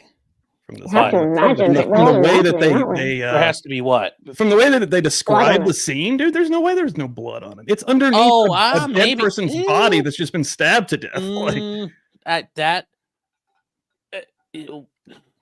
Weird stuff happens. Yeah. Like, literally in that house for those couple of minutes, the training wheels on the world fell off. So anything could have happened. That thing could have been soaked in blood. It could have been not covered in blood. There's no way to know. So anyway, sure, get that number in your mind. So here we go. I want you to think about this number real here's quick. The point. It probably is 27-0. Bryan's DNA. 100%. I'm sure it's his DNA. Anyway, but it's not the murder weapon. It's not. It's a piece of leather, or it's a piece of brass. That's all that is. So it's not the murder weapon, but it's the thing. If you were going to go stab 4 people to death, you would use to carry the murder weapon in. But then you just take the weapon I understand. I'm just saying though. No, you I have to understand. be You get careful. down into this whole. I mean, you got to think about the whole chaotic situation that's going on. You have two women fighting you at this point. Yeah, well, I I'm just saying because hell, I'm just saying, and I'll use this guy as an example. So let's say they find, Oh, no! it's like this thing here. Well, no, it's a safety gun. So you find the holster on the floor, and there's 4 people laying on the ground, just completely air conditioned. Yeah. You know, you're like, but they didn't. The DNA wasn't on the gun. It was just on the thing you carry the gun around in. It's like, I get what you're saying. You got to be really careful about that because and I'm not trying to make fun of you necessarily, but that's almost like a Reddit tier response. Like, it wasn't on, but it wasn't on the murder weapon. It's like, no, it was on the thing the murder weapon was carried in. Yeah. But we don't know if that was the murder weapon. I think we do. Well, do we? The K-bar knife was used. I'm pretty sure about 100% on that. Yeah, like I said, I'm pretty sure that you can match up wounds. Yeah. Yeah, like part of it is they literally could take it and go, bloop, and it will fit. Okay. And they won't. K-bar knife is also very specific the way it's made, and the type of wounds that they describe. Yeah, he ripped them apart. He didn't. But well, yeah, but you know what? Like you can turn. Or someone ripped them apart. Sorry. Yeah, but to using a knife though. I mean, like OJ probably used a kitchen knife when he almost cut Nicole's head off. Yeah. It's just the idea though. Why would these chicks just have a K-bar sheath laying around in their house? That's where it's like, once again, I understand, but hella that this is where, I can, you have to be able to provide reasonable explanations for things. And as a defense attorney, I could make that argument like, but it wasn't a murder weapon. You know what? The jury's going to look at me and say, fuck you. And then you're like, but like I said, I think there actually is probably some indication that it's a wound pattern, the blade profile. They need to show that. Yeah, I'm sure that they went out and got the exact same K-bar from a store and started poking holes in people. They probably stabbed a cadaver and they're like, yeah, it's the same one. Well, I mean, and they're not hard to get. Like you can buy them on Amazon, right? Yes. Yeah. Yep. And come buy this knife in England though. It's too scary. But that said though,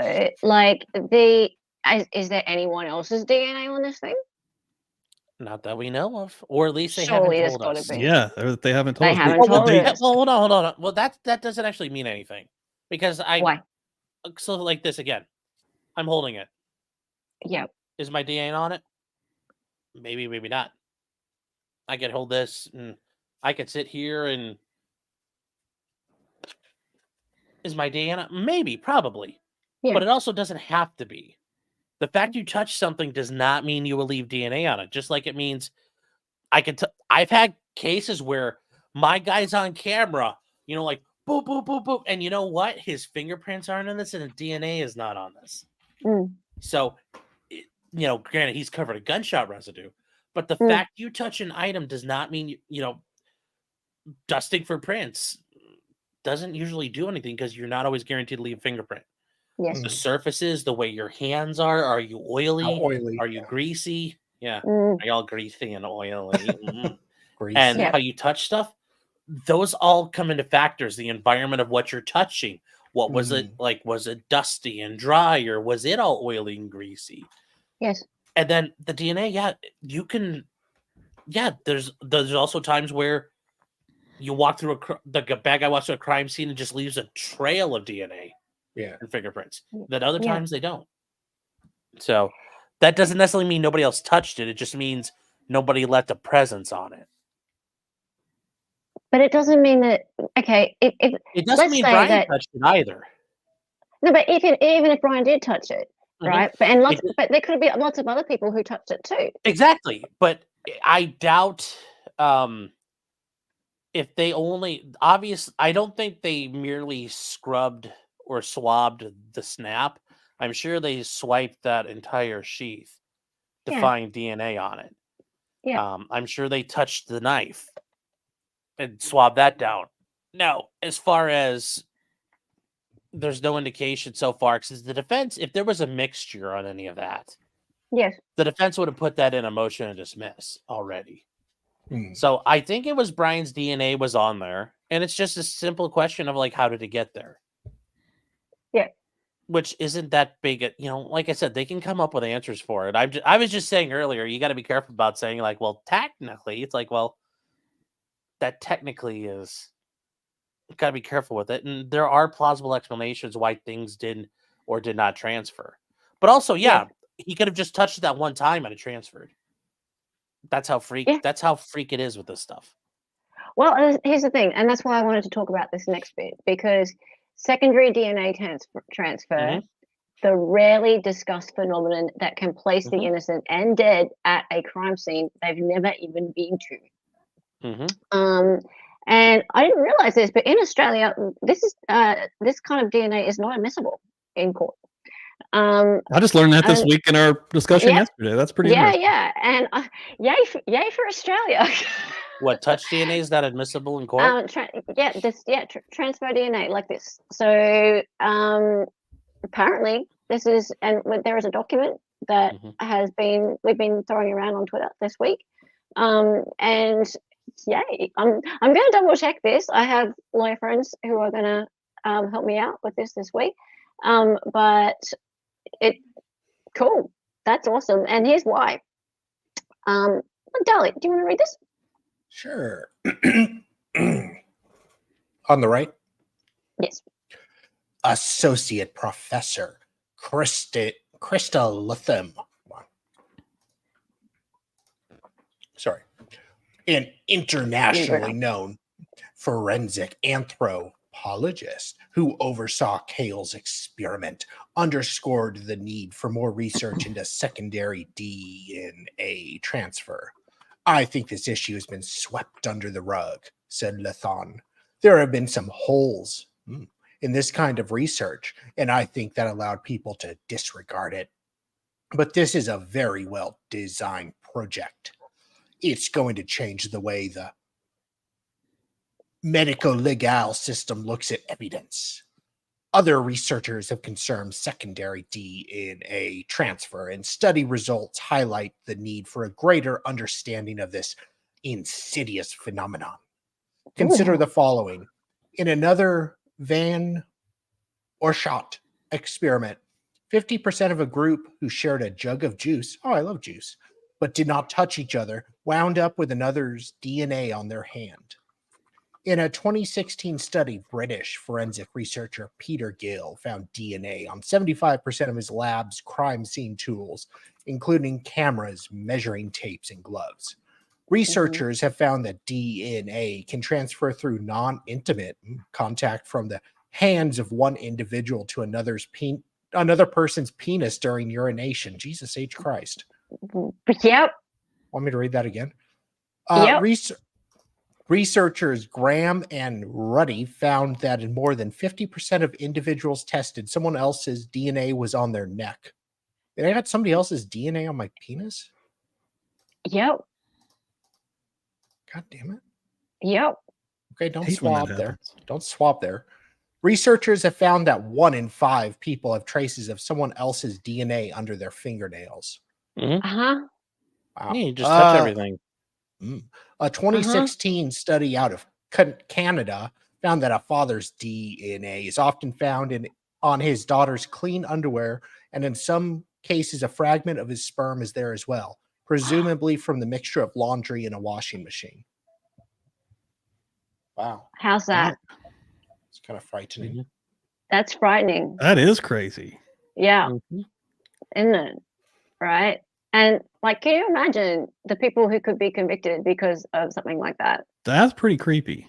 Isn't it? Yeah. And that's just one little piece out of a quite long article, which I have it here. Let me see. Where is it? Secondary DNA transfer. I'm going to actually put it in chat. criminallegalnews.org 2018 secondary DNA transfer phenomenon can place the innocent. make sure when you're doing laundry, you only do your own laundry at a time. Pretty much live alone as a hermit.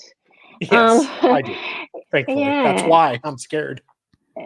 I'm going to be looking into this a bit more actually, and it makes you like it. I was talking earlier about the Zachariah Anderson trial and the fact that he was convicted on a pinpoint of transfer DNA in the back of his van, who people believe that was the blood of the decedent. And yeah, we're all just kind of like, well, how did it even get there? Yeah, I mean, his ex-girlfriend and his kids, his ex-girlfriend was dating the victim, and his kids were around the victim. The kids used the van. So, you know, it's very plausible. Exactly. It's pretty scary stuff, guys. It is creepy. It's very scary stuff. So moral of the story, pretty much like that. Like, that's it. Yeah. They came after Kohberger. They're like, I don't know how that happened because I dress like this all the time. Yeah. So I don't know. When I come across that article, I was just like, oh shit. And yeah, I mean, people have said about this case from the beginning, like well, for me anyway, the stunning lack of evidence is really what bothers me. Whether or not that's his DNA on the sheath, whether or not you call that the weapon or the because it's attached to the weapon, regardless. Where's the rest, right? So where is the rest? Why is there not tons of his DNA all over the place? Why is there not all of this blood and stuff all over his car? Where's the rest of it, guys? Come on, like, come show us. Because to me, it's just really lacking as far as like show me. Come on, just show me why we should be pointing the finger at this man. This is a death penalty case, guys. This is really, really bad. It's a quadruple homicide, and you're trying to tell me that all you got is a little bit of something on a sheath, and you've got a white car driving around, and yeah, bushy eyebrows. Well, I think there was even a picture I saw on Twitter yesterday or the day before. It showed like an Uber driver with the white car who had bushy eyebrows at the door. And it's like, well, there you go. Oh, I saw that. Yeah. I saw that. And also the idea of, you know, what did that person act like? What did the one girl actually see that night? It's like, you know, it'll be interesting to. Obviously, now she's going to say, well, it's him. She doesn't have to testify, apparently. I don't know why. Well, no, she left the state, I thought. That don't mean nothing. That doesn't mean anything. Yeah. Does it depend on what state she goes to? No, because they can serve subpoenas on people, and in any she's going to be a critical witness. Okay. And because because you know what's going to happen? I'm the defense attorney that the police are going to talk about an eyewitness, and I'd be objecting the whole time. That eyewitness, where were they? Why doesn't the state have them here? Why are they hiding this person from you? Then you know what? If the prosecutor tries to get up at closing, they can't really explain why they're not here at that point. But here's the thing. Oh, that critical witness didn't want to come in and testify. You know what the jury's going to say? That's a bit fishy. Absolutely. Paige, even if he was cleaning his car with bleach, that would all come up in liminal anyway. Paige, so the Michelle Troconis trial. The blood was all over the car, all over the insides of the car. And they sent the car to get detailed, like professionally detailed. And they still found the presence of blood in the car. So that car would light up under luminol. Now, they might be able to not get a sample, but there'd be indicative presence of blood or other bodily fluids in the car. So it's impossible just to make it disappear. That is the craziest part. Yeah. You would have to literally strip out the car. But the thing is, his car doesn't look clean. It's not washed when he gets stopped by the police. The car is not clean on the insides. It doesn't smell like it got detailed. There are so many problems with this. If you wore like a Tyvek suit, where is that at? Do you have proof you ever bought one? Yep. Where did he go? Where did he throw it away? Or if it's like Boondock Saints and he burned it all. Okay, where did he burn it? Remember, he had like 15 minutes to do this because he did the whole hit and then he drove right home. So when did this happen? It's just doesn't add up. Yeah. It doesn't add up. So we're nearly done here. I just wanted to give everyone a chance to have a little bit of a chat about what they do. Steve, every Sunday morning you do Murder Church. Absolutely. Yeah. I was trying to do a little plug in there.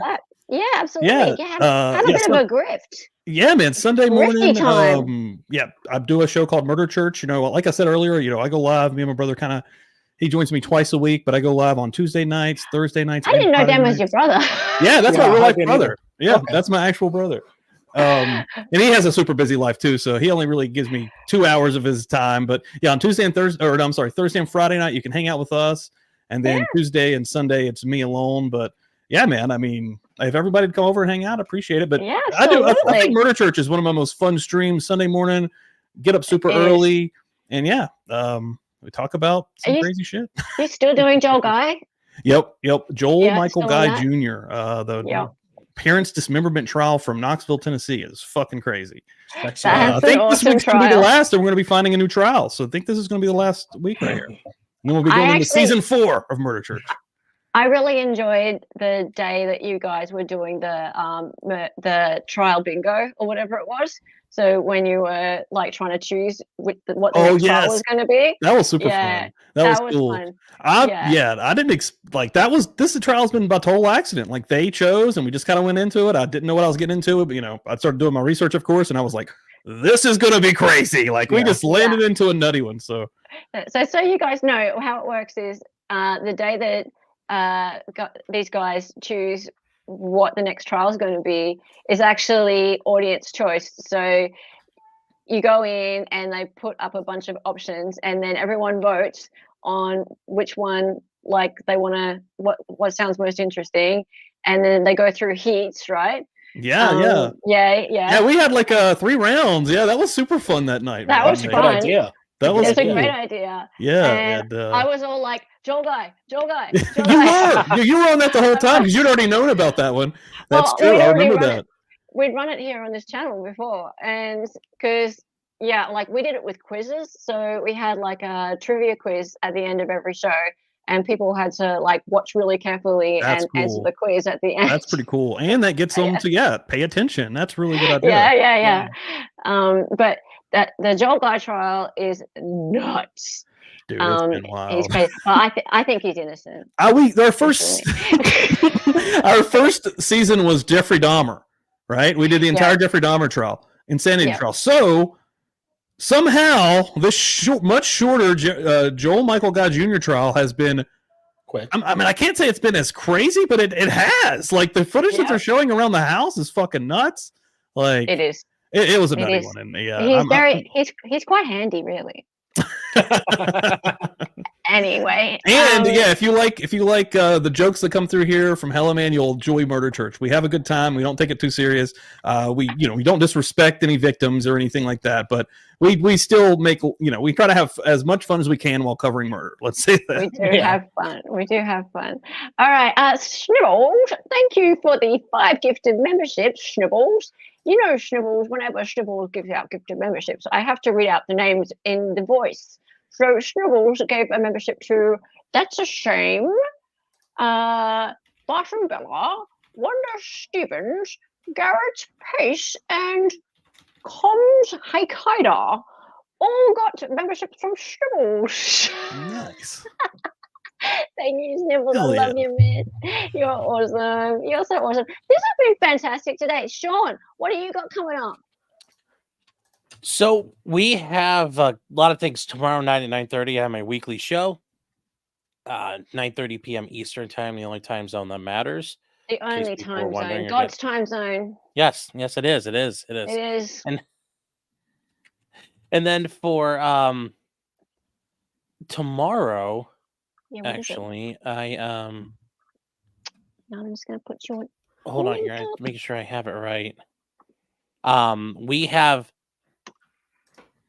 tomorrow the arguments for Trump versus the United States, and this is the presidential immunity case, and that is tomorrow morning. What time does it start at? Shoot, I forgot the top of my head. It's tomorrow morning. We are going to be covering it, and we'll be watching it, and we'll be listening to it live. And it's going to be very, very interesting. I'll put the stream up probably tonight and get it up for first thing in the morning, and it's going to be very, very interesting. Oh, the Supreme Court case. Yeah, this is about his presidential immunity. Oh, that's tomorrow. Okay, awesome. Yeah, tomorrow morning. Wow. Okay. Definitely be there. Daddy's tired tonight. I don't think we're doing that. So, all right. Fair enough. If you're not subbed to Sean, you need to be, guys. He is an amazing streamer, amazing lawyer, just incredible. The chat's so much fun. He's so great. So go sub to Sean, and thank you, Sean, for being here. Your insight is always fantastic, and he's always just so much fun. Absolutely. we are over in his chat a lot. We hang out on his panel sometimes, but just hang out in his chat a lot.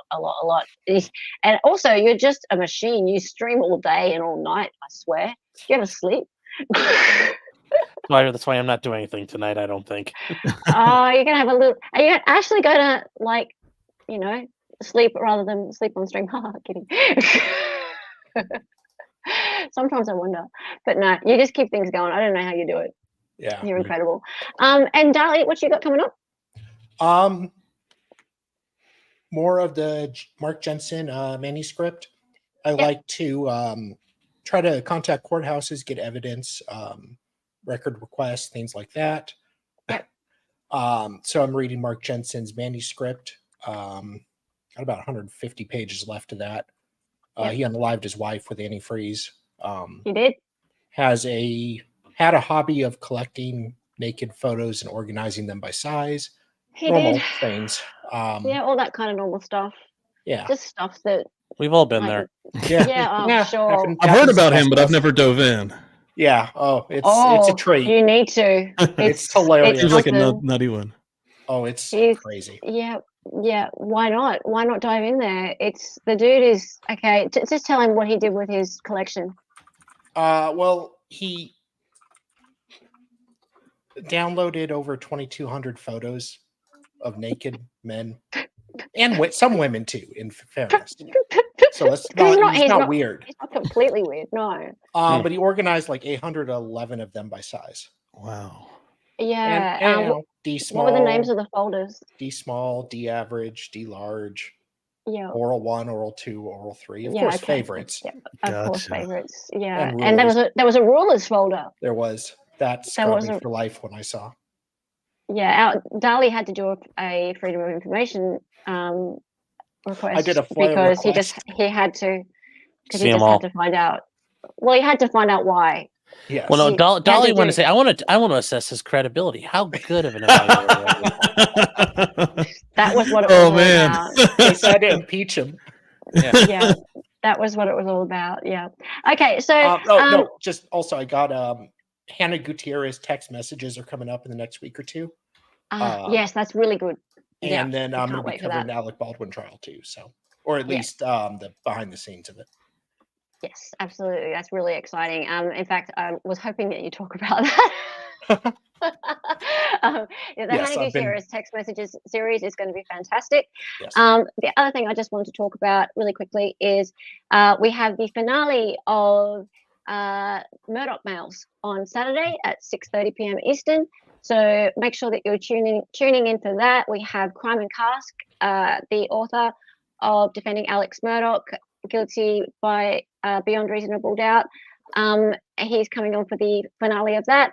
And also on Sunday, we're back with Hearsay for Days at 4 p.m. Eastern. We have to have you on for that, Steve. Yeah, man, this has been fun as shit. Yeah, yeah, man.